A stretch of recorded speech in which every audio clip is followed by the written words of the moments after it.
Funny anecdote. I think it was 2018, the first time that I went to ISSA, the trade show event in Las Vegas. Yes, And the trade. for the whole, yeah, Yeah, I love the it. trade show of all trade shows. Yes. Yes, and for the whole event, I was there for 4 days by myself, and I only talked to maybe 10 people.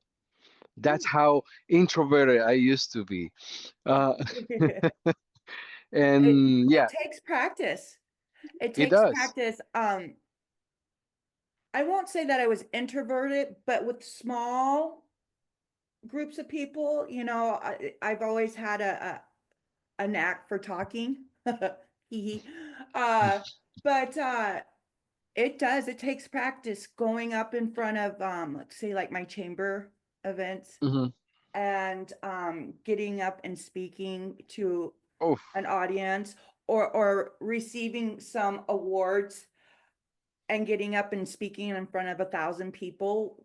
I thought my knees were going to buckle and I thought I was going to pass out.